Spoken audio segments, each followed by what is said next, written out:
That's right. This e-bike is officially street legal in all 50 states. Meaning I can ride it pretty much anywhere and not worry about getting impounded. Well, as long as I'm not doing wheelies and other hooligan shit. So how did I pull this off, you might ask? This feels weird. Seriously, Unc? Do you not have Google? Just kidding, guys. Making an e-bike street legal was very confusing to me at first, especially because this bike didn't come with an MCO or a title. Just this little number plate with what could be a VIN on the side. Now, vehicle registration is different in every single state, and I have heard of some people having success in getting their Surons, Talarias, other e-bikes registered in states like North Carolina or Texas. But TLDR, I'm in Pennsylvania, and it's a no-go here.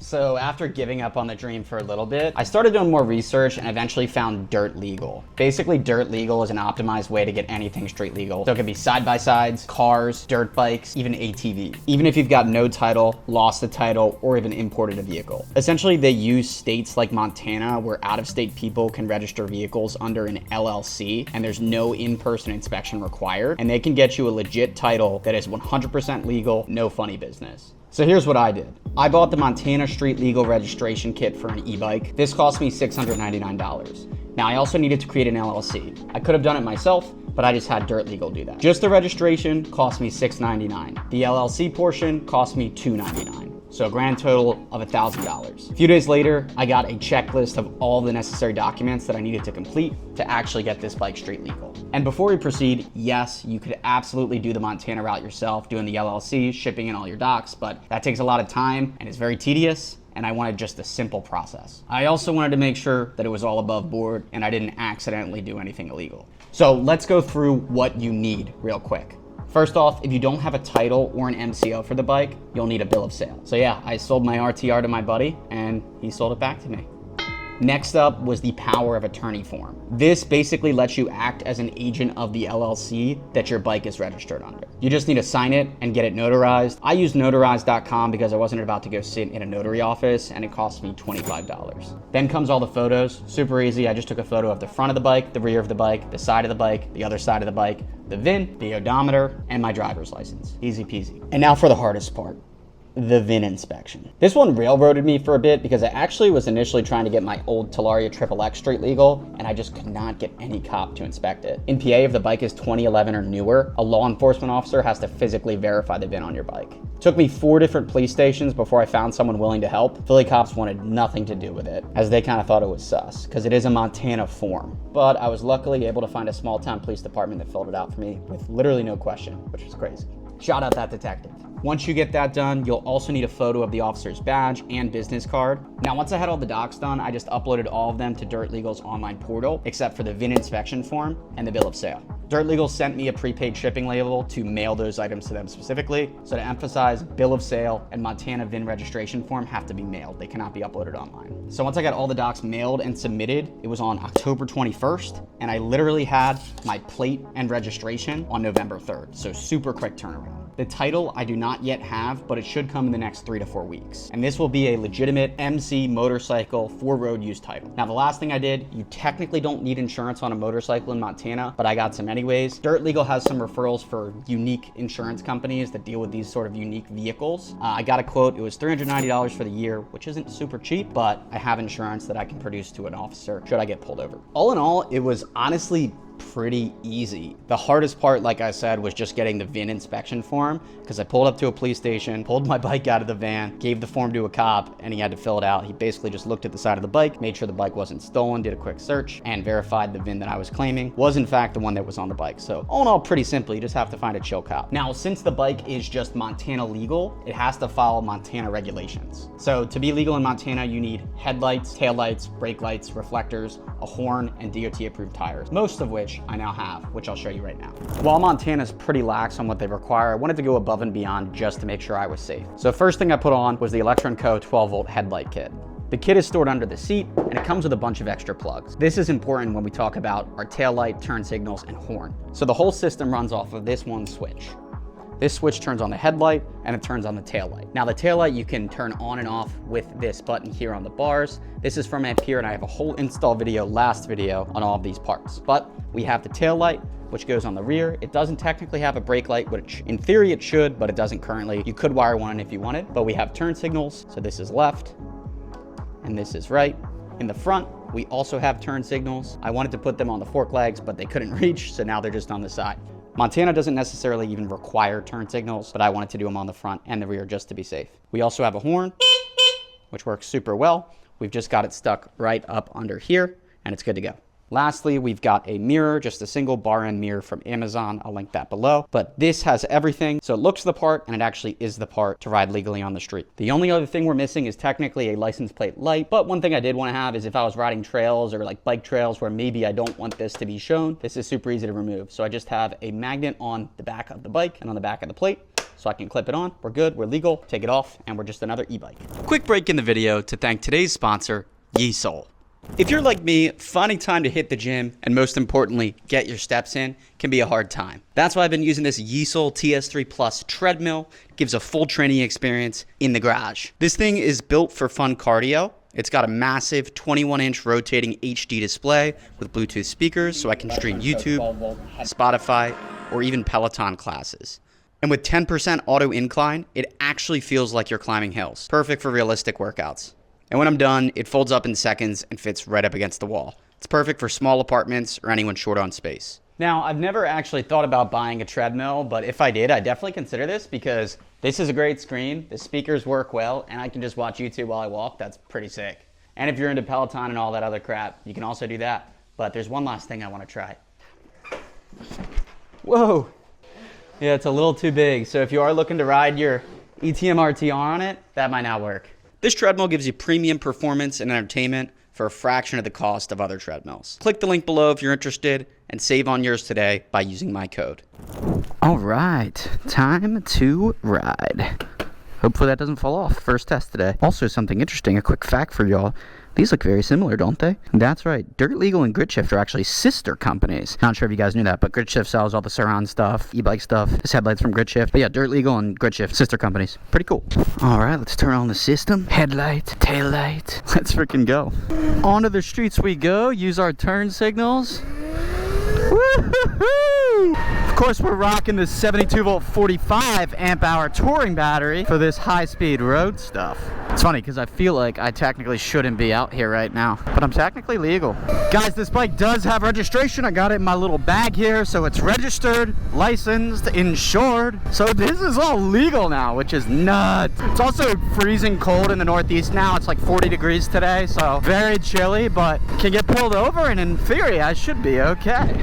All right, so the question you guys are all probably wondering, why the hell did I do this? Why did I take an e-bike and make it street legal, make it a motorcycle, make myself trackable? Isn't that the whole point of e-bikes, that you can just ride them anywhere? Well, yes and no. So ultimately, when I lived in Philadelphia, or in any city for that matter, in most cases, the police there were pretty chill about things. But as these bikes have gotten more popular over time, I see a lot more police involvement and interactions with these bikes, and these bikes getting impounded. There's someone I know local to this area, Stealth, that just the other day got in trouble with the law on his RTR light right around here. And you know, I wanted to be able to get out and ride, enjoy the bike, do my thing, and not have to worry about the police. So that was really the primary goal. Now, yes, could I get in trouble for doing wheelies on this bike with a license plate? Absolutely, but I think I'm going to be calculated in how, when, and where I do my wheelies while I've got this plate on. And that doesn't necessarily mean if I'm going to a ride out that, you know what I'm saying. Or if I'm riding off-road, I'm not always going to run the plate. But ultimately, for me, it was just important to be able to have something that I could ride around, sort of like the Grom I had, but is still electric and has all the beauty and fun factor and logistics of an electric bike, which I love. Stand up! So that's really why I wanted to do it. And I won't lie, I've been fine around here for the most part, as far as law enforcement, but I've also deliberately avoided them. So now I feel a lot more chill being able to go out and ride and not have to worry about the police getting on me about this and potentially impounding it. Now, another question y'all might have is, what would happen if you did get pulled over, you may ask? Well, if you got pulled over, I would just pull out my my registration, and I would show them registration. They would see that it's registered to this bike. The VIN will show, everything will pull up. The plate itself, it'll show, in their system that they pulled up. It'll be like Electro & Co, ETM RTR 2025. So it's all legit. Now, I can't say that some of them might not be sus about the whole Montana plate thing and me being a PA resident, but we'll just have to cross that bridge when we come to it. But it's still going to be the same approach with police anyways. I'll try to be respectful, try not to wheelie around them, especially if I got got a plate on. But I mean, legally I'm technically covered, but it also depends on the cop you meet, because PA technically is one state that I've heard is a little more strict on the Montana plates. Even though it's completely legal, they still are not huge fans of PA residents having an LLC in Montana to get plates. So we'll just have to see what happens. I do think though that's more of a problem for like if you register a UTV or an ATV, which inherently can't be legal in PA anyways. That's where I think it's more important. But this is technically like a motorcycle, if you will, and motorcycles are street legal, you know, everywhere as long as they have all this stuff. So it's not uncommon to see a street legal motorcycle. A side-by-side, even if you did the whole registration process and everything, that's gonna look sus if you're just riding a side-by-side on the road. This might look a little sus, but kind of just looks like a little grom. So yeah, if you get pulled over, you show them your registration, your license, your insurance, just like you would if you got pulled over in or on any other vehicle. So it's pretty straightforward. Again, it just depends on the cop if they're gonna give you a more explicitly hard time, but you know, you can never guess what they're gonna do or how they're gonna react. So woo-wee. And we are just street mobbing now. Oh, feeling nice. 52, 53. Oh, well, I guess we can get a little wheelie in. I definitely need to move this cluster over a little bit because it's kind of hard for me to reach, I won't lie.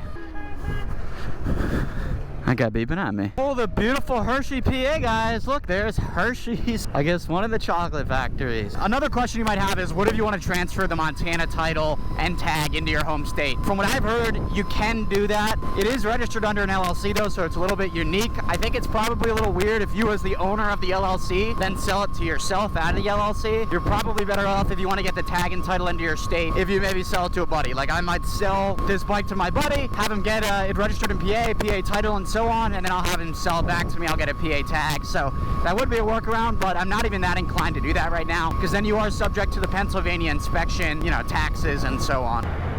See if we can beat this Toyota. Full power. Oh, we gapped his ass. Oh yeah. This bike obviously isn't super ideal on quicker roads like this, but it will be ideal in a second when we're just popping around like kind of the cities and everything. So we'll come into Hershey proper. I'll show you guys Hershey Park. Not much out here besides that. I am very interested to see if I do encounter a law enforcement officer, how they will or won't react to this thing. A little afraid, but we'll see. Police officer right there. Pull up and show you guys the park. All right, so here you have it. Hershey Park, buddy. I'm pretty sure Hershey Park actually had a couple of incidents as of recent this year that didn't look too great for them. One of which was literally a 4-year-old walking across the like monorail system, which is crazy. That's something I'm gonna keep doing, is forgetting to turn these turn signals off. But dude, pretty lit that we can just come up here, come out here.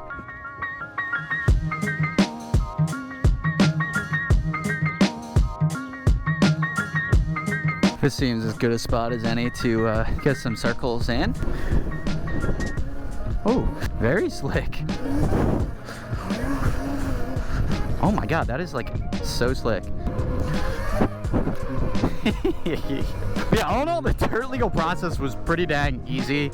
The hardest thing, like I said, like 3 times at this point, was just getting a cop to inspect the van, which once we got someone to do it, that was literally all I needed. Because everything else I just was able to fill out myself and or do online, so it's super simple. But to now be able to legally navigate around here, and there's police right there, hopefully they don't turn around on us. It still feels wrong, like I still feel like I'm doing something illegal, but I'm not. It's legal. I don't think he paid me any mind. I think the headlight from Grit Shift actually does us a lot of favors, because it literally looks like a street legal motorcycle headlight. Like, it looks like a dirt bike headlight, like on a dual sport. It doesn't look like a dirt bike with the front plate and the light bar that I had before. It just looks proper. So I think that also is a good addition that makes me look more legit. You can smell the chocolate in the air. It's crazy. It almost just smells like a bakery. I'm just so excited to be able to take this thing to like different events now. Like, I feel like it'd be super cool to pull up to like a Cars and Coffee on this thing, just because people will be like, what is that? It's electric? And it's street legal? How? And I'll just be like, yo, go watch ConnorG Media. I'll show you how. I'll tell you how. Now we're just on the swivel for police. The f are you beeping at me for, kid? I'm street legal. Now we're in our wheelie spot.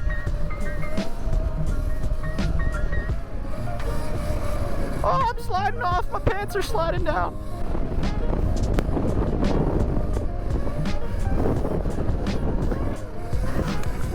Don't break your mirror.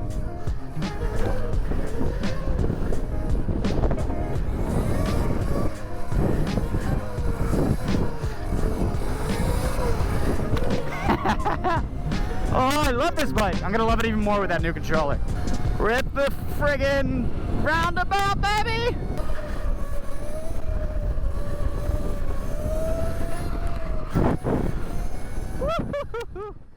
Well, guys, we're back from the ride. I just love the fact that this thing has a plate. It's so funny to me. But first, street legal? Yeah, not street legal anymore. Street legal ride was a success. I'm excited to see what future content I'm gonna get on this thing, like while it's in its street legal form, because it'll be interesting to see like how cops will treat it and deal with it. They definitely think it's interesting. Obviously, we had some people on the road that didn't think I should be on the road, but hey, buddy, what's that? What's that right there? Freaking license plate, my dude. Otherwise, guys, huge shouts out to the Dirt Legal team for helping me through this process. They are super helpful. So if you want to do this to your bike, your RTR, your Surron, your Telaria, whatever the hell it is, your unicycle, I don't care. They're super helpful. They're great resources and they can walk you through the whole process. So honestly, I'm really happy I did it. It only took me a year to get it done, but that was partially on me finding the right cop to inspect it in for him. But if you have any questions, please feel free to leave them down below. But Street Legal RTR, much more to come. I'll see you next time though. Peace.